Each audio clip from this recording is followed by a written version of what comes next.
Welcome to MSI Cooldown. What a dramatic end to the day. Not the way I was anticipating it, not the performance I was actually expecting out of PSG Talon, but I think it is very fair to say, Mark mentioned on the desk, potentially the closest game for RNG this group stage. I'm going to be way more firm. Definitely the closest game for RNG. I think PSG had a real shot at winning this game multiple times. I want to bring up one replay. 24 minutes in, the game is still very even.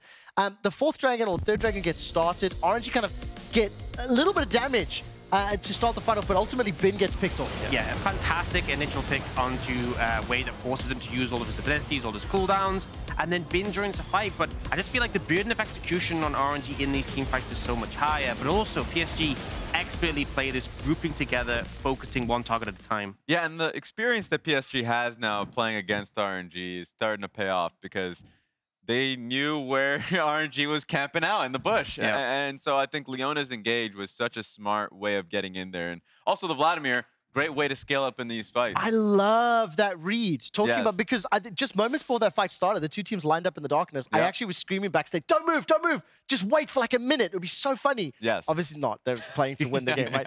But I think crucially, what we were saying as our pre-match before the game started, the expectation reset for PSG. This is a team that I personally, I mentioned, I said I threw them off the bus, then I had to go pick them up, put them in the driver's seat. I did because too. after they had lost to the Red Canids, I honestly thought that they were done, but they are getting better. Their drafts have evolved. Their play is developing as well. Yeah, I love the drafts that we're seeing from them. I know we were talking about the predictability of the team, the fact that their drafts can be quite boring. I think we're seeing different levels of them.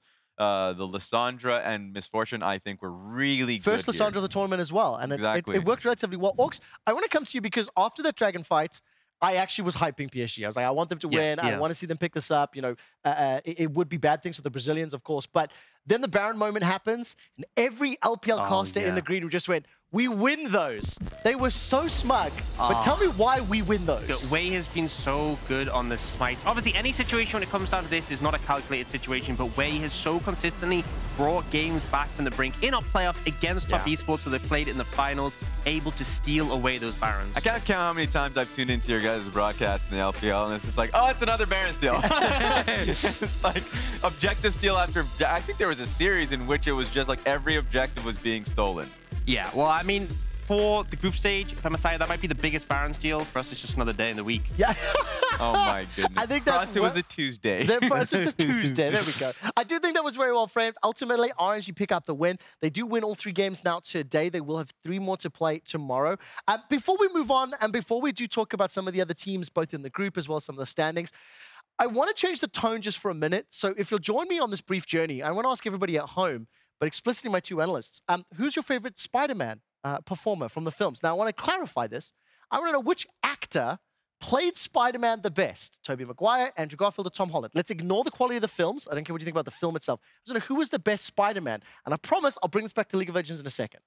I'm going to go with Andrew Garfield. I think the movies are a little bit rough, but especially his recent spoilers, for anyone who's not seen the most recent Spider-Man film, by the way, when he like brings back himself in the role. I think he nailed exactly how Peter Parker should feel. I feel like he was stellar. Has to be Tobey Maguire for me.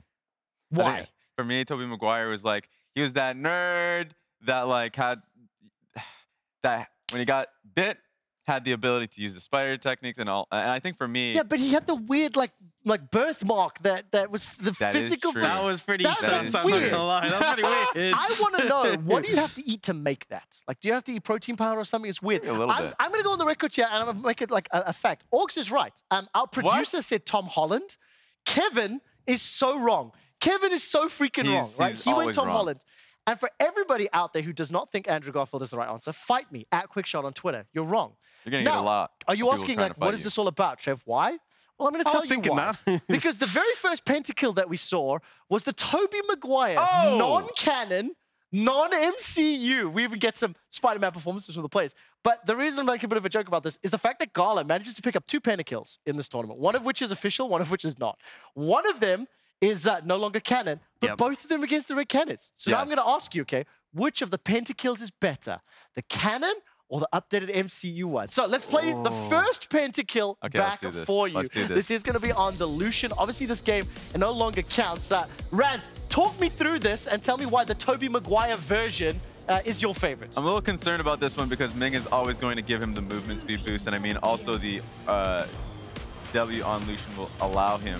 I just catch love him the up. sidestep of the hook. It's This one's so beautiful. good. Yes, yes. Actually, god damn it, I love this more. Which supports my point on the OG So you're going the Tobey OG? Maguire. Okay, Nah. Mr. Garfield, I introduced to you Pentakill number 2. Talk me through this and why the second one is the best. I mean, the one before was just clean up. This is right in the mix of a big team fight for that dragon, and you see him dipping, diving around the fight. The cleanse comes in, the reposition to the other side. The fight is still going on. This is not clear that they're going to win it, but Gala is just untouched on his signature. Kai'Sa, clearly the Look, better Pentakill. The problem here is he's hiding behind his teammates in a clearly won fight. Much like, this is the Kevin in the first back. one wasn't clearly won. Oh, Much like my Kevin in the Lord. back, by the way. Much like Tom Holland's hiding behind the Avengers, which Tobey Maguire okay, never had I'm to with do. you on this one. Yes. I'll take down Kevin's pick. It's awful. Now, of course, the reason that I went for Spider-Man, the reason that I went to this, is tomorrow we're actually going to see the Red Canids against RNG once more. Gala, you need to make another Pentakill. Like, this just needs to happen so we can have the true trifecta and have the True. discussions. Obviously, these are now the group standings after our second, our full group stage of play. RNG picked up all 3 wins. PSG Talons 3-2, Red Canids 2-3, and finally, Fastpay Wildcats at 1-4. I do want to mention that Red Canids can only make it to the Rumble stage with a tiebreaker game. They need to beat RNG, and then PSG need to lose to RNG. That will set them up at 3-3 and set us up for that tiebreaker. That's the only way. Obviously, if PSG pick up a win, if RNG drop, there's some other scenarios. But Wildcats, they are eliminated. They cannot make the Rumble stage. Yeah, and so for me, I look at Red Canids, and we kind of talked about it a little earlier on, is there's a lot of good in what Red Canids do. Like, we've seen games get mucky when Yeah. it comes to RNG. There's a chance for them to be able to get an advantage. They can get really scrappy and lose advantages. They need to stop that. And Raz, talk to me a little bit about the Wildcats. Obviously, they only picked up that 1 win in the group. It was against the Red Canids. Yeah. And, that would have been a big change for the Brazilians. But looking at some of their highlight plays, they've made this group competitive. They had to make their opponents fight for the wins. Yeah, for sure. I mean, the team fights from their side has been great. Farfetch had his moments, and I think that's what's really nice to see. I think whenever it comes to international events, you get very few opportunities, very few games and you have to be able to make it count. And so when we saw a few moments for the Wildcats, great. It just wasn't consistent along the line. I think Holy Phoenix had a great tournament. He still has a few more to just kind of show his fans back home. Yeah, and I think ultimately this has been such an interesting group because it's always felt like, oh, who's going to beat who? Can PSG upset RNG? Can the Wildcats come back? There's been so many back and forths, and I feel like it's been such a hard one to call. Like, we wrote out PSG at the beginning, then they Yes, we came did. back. We thought Yeah. Wildcats, we thought Red Canids beating PSG meant they were second best, but then Wildcats Yep. beat them. It just, every team, and I feel like you can even see it in the games, they still try to the very end. They still put everything in. They're still trying to find these opportunities just to take, a kill, a smidgen. I mean, back in return. I still don't understand that graphic you showed me in Countdown. That whole is like, it's way We too can, complex. after the for show, me. we can go over again. You're going to have Yeah. to break it down. Because, I mean, we're coming back on Sunday together, right? So, like, you guys really need to catch me up to Okay, speed. okay.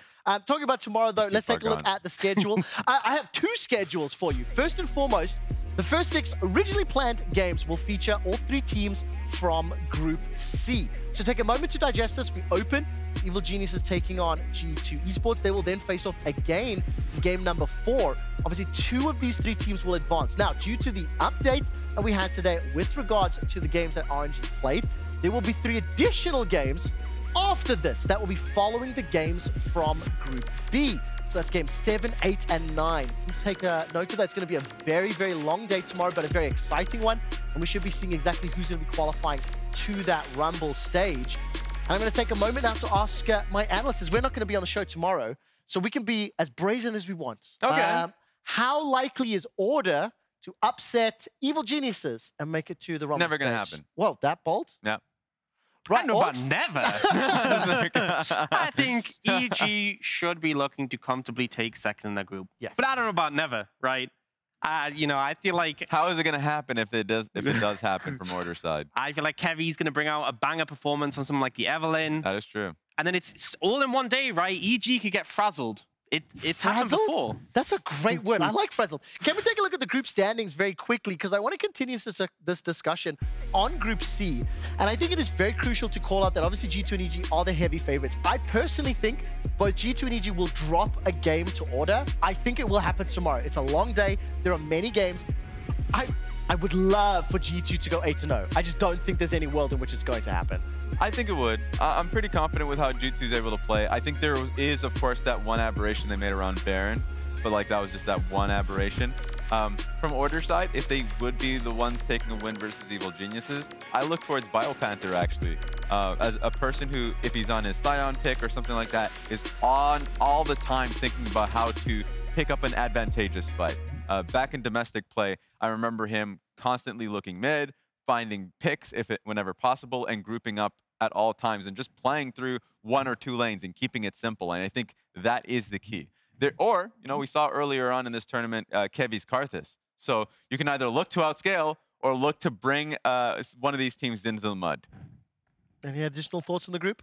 Yeah, I mean, I don't have anything to add to that, but Okay. I'm hoping we start to see G2 challenged a bit more than we have already. I want to see some mud fights. I do not want to judge. I would love for them to go 8-0. Dude, I love it And when be rested. the groups get exciting and What I everyone's will tell you taking now, games. I'm very happy to see more support players picking up Pyke. It was a couple games from Targamas, then we saw Carrier pick it up, so a couple times today. So I'm hoping to see more Pyke. I'm hoping to see more of that because it's just a fun champion to watch. Bring when the it is Targamas Zyra back. executed well. What I will say, though, is just as the last topic of discussion before we do end the day, we're going to be back on Sunday. This will be your State Farm Analyst Desk trio once more.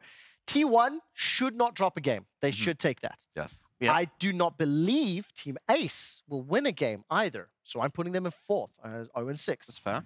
Saigon Buffaloes versus Detonation Focus Me. Despite the fact that says 1 and 2, Dead FM, I think Dead FM are going to surprise. I think Dead FM are going to be the 2nd seed and upset the Buffaloes. Do you want to break the news, or should I? You got him. Yeah, I mean, Saigon Buffaloes, you do remember the game they had against T1.